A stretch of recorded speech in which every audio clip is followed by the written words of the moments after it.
Hello, I'm Dr. Gloria Horsley. And I'm her daughter, Dr. Heidi Horsley. Heidi and I want to welcome you to Open to Hope Conversations, the podcast. We believe that the greatest gift you can give yourself after a loss is hope, using this moment to connect with others who have not only survived but thrived. So let's get started.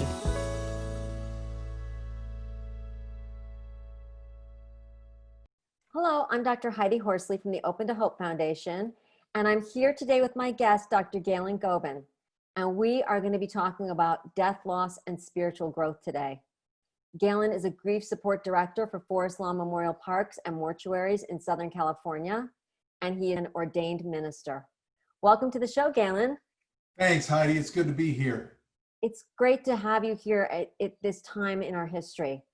And, given that we are in the middle of a pandemic with so many people dying and so many people that are in the throes of grief and loss, What are you seeing in your work right now with people that are grieving and people that have had loss?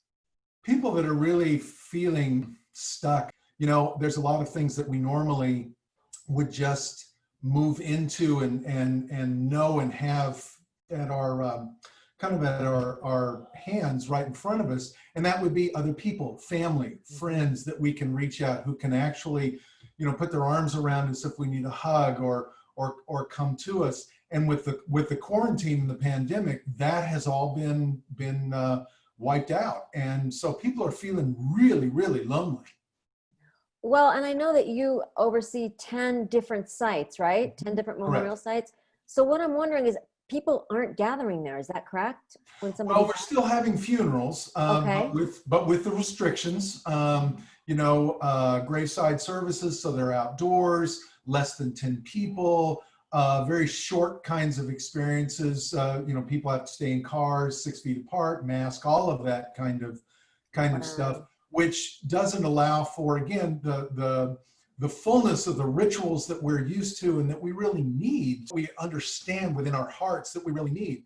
And so that's been really hard for a lot of people. Well, and I know after my brother died, there was a lot of hugging. That was a big part of his service. Yes. And, our family forming a line and people going through it and paying their respects. And also there was about 1,000 people in the church. Mm-hmm. Coming together. Now, I don't think that's not allowed anymore, right? Right, not right now. And even as here in Southern California, we're finally kind of moving towards the relaxing of the restrictions a little bit, and so it's going to be 25% capacity or less than 100 people, whatever is smaller. And again, now you're struggling with, okay, so who do I include and who do I X out? Who do I not allow to be there? And those are not normal kinds of conversations that you have. You just put out the notice, people come as their hearts feel necessary, and we go from there, and we receive the hugs and we receive the presence of somebody there. And without being able to do that, again, it just is really leaving people feeling lacking. And it's really, I think it's going to cause some long-term kind of struggles. Well, this makes sense because, like you said, we actually have to be invited now, and people are left out that may have had a very impactful relationship with the person that died. Yes. So you say that, to loop back, you said that this is going to cause some long-term impact on people. What do you see happening as a result of that? Well, I think we're going to see some complicated grief. People feeling stuck because they didn't get to do what they felt like they needed to do, or what their traditions asked for. Hopefully, as we go back and those that were, put off their services, and then add them, go back and have them again. Hopefully that I'm hoping that will kind of release some of this, and people can begin then to move forward and into their grief, where they have people surrounding them and all. But I think it will play out some long-term kinds of things, anger and some of the other feeling of disenfranchisement that I just didn't get to do this. It was not recognized. I could not mourn the way I wanted to. And that creates a situation where we just have then more work to do, because we've got to get through those boundaries that got set up to be able to begin to process. And I'm sure you're hearing a lot of this right now. People saying this isn't fair. I Yes. wasn't supposed to be mourning like this. This isn't the way it Yes. was supposed to look at the end. And I know that people also that have had recent losses, especially, aren't able to say goodbye bedside in many Right. cases. Right. So, what do you say to those people when they come to you with these issues that they're dealing with?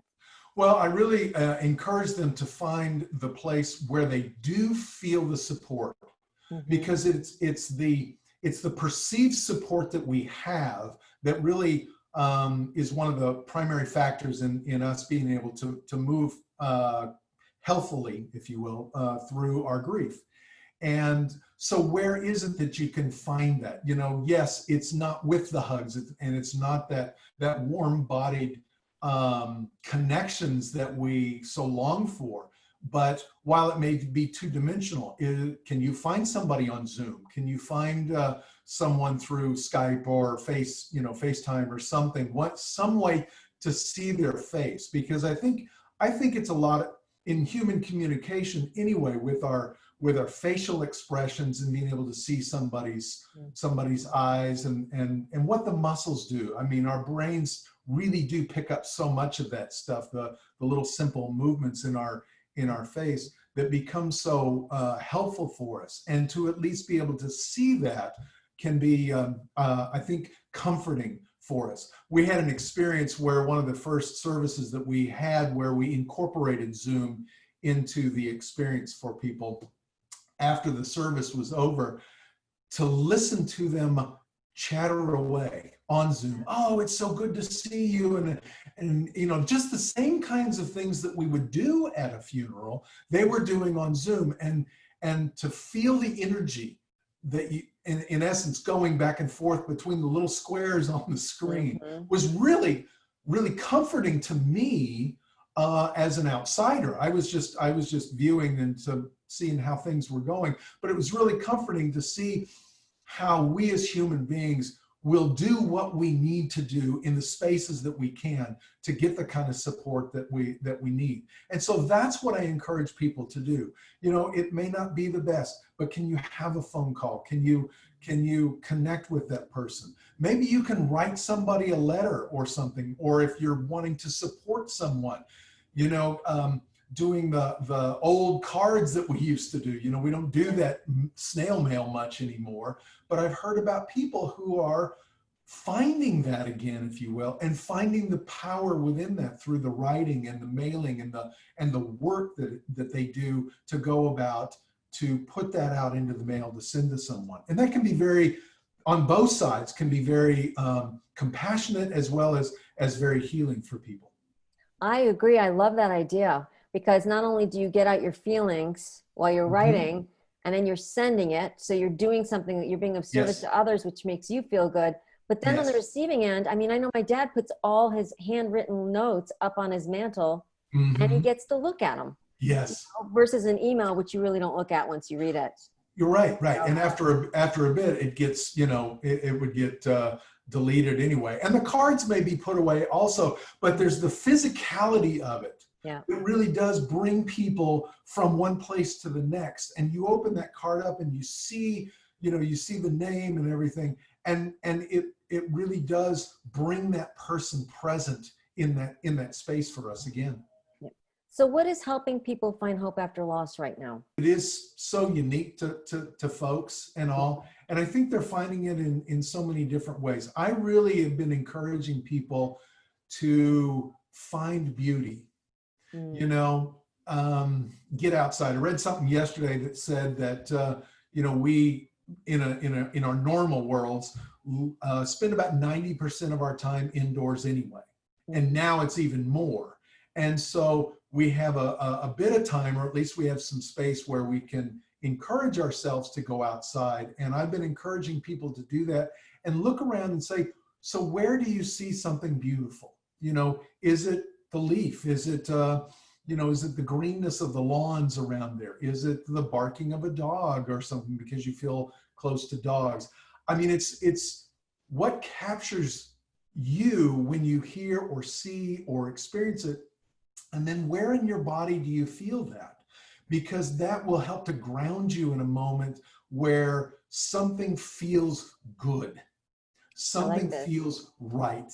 And that's so much of what we need. And it helps us in that, that movement back and forth between the working on the grief that we have, and then working on the restoration that we do, and the back and forth with that we just kind of normally do, that sort of seesaw feeling that we have. It helps us to ground in that moment that there is some kind of hope and something that can move us forward. And you're being mindful and you're staying in the present, Yes. Which I love. And lastly, how does spirituality play into this?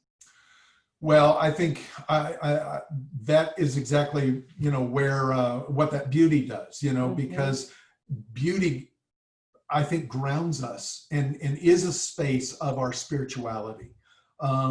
What everybody finds that is, it may be the twinkle in somebody's eyes that they see because they can't see their face because there's a mask on or something, and that connection is there. But the things where we find beauty connect us to something that is bigger than ourselves, because that's what beauty is, and that's what beauty does. And getting connected to something that is bigger than ourselves, to use another word, that is transcendent beyond us. That's what spirituality is, because we have to find a place. We know that we are mortal, that we are, each one of us are vulnerable in this world. And that's a part of what the quarantine and all of the unrest that's going on right now too, which I think have connections, is really hitting at our hearts, is our vulnerability. And to find something that is bigger than us, that will go on, then can be very meaningful, and some place where we can find a moment to rest. I love this, Galen. These are such important tips and tools and thoughts for people out there. And if people, what kind of advice would you give to people that are grieving? It could be a current loss or not, and that are at home right now. What kind of advice would you give them if they're really struggling to find hope? Find help the best that you can. Reach out. I know mental health lines and things are just jammed these days, but the stuff that you all do, Heidi, and these kinds of videos can really help us. Find blogs, find people, go looking for places. The internet is full of different people who say things and stuff, and find the ones, you may have to sort through a bunch, but find the ones that speak to you, and to hold on to that. Find it. Maybe there's a movie that gives you hope. Go back and rewatch it. Maybe there's if you're a person who finds faith within a book or sayings or things, scripture or something that you find there. Find some refuge in that if you can, because we're separated. So find something that will bring that sense to you of hope and connectedness. I love that. And I know you mentioned scripture. Is there one that you have that brings comfort to you? Well, my favorite scripture is God is love. It's in the book of 1 John. That's the basis of my beliefs. And it's, when I look at a beautiful flower, or I see a family walking down the street and they may be all masked up or whatever, I see a sense of love and connectedness, and it connects then to me heart to heart, mirror neurons to mirror neurons, and really for me grounds me in that spiritual connection, that transcendent, that is God. I love that. That is so beautiful. Thank you. Galen, thank you so much for everything you're doing. You're needed now more than ever. And I appreciate you and your message and just your heart. All right. I think Galen and I want to say to everybody out there, if you've lost hope, please lean on ours until you find your own, and God bless. Yeah, thanks. I'm Dr. Heidi Horsley. You have been listening to Open to Hope, the podcast. You can follow Open to Hope on Facebook, Instagram, and Twitter. To learn more, visit us at opentohope.com and go to Apple Podcasts to subscribe. I'm Dr. Gloria Horsley. Join us again next week for another Open to Hope conversation, where we invite you to lean on our hope until you find your own.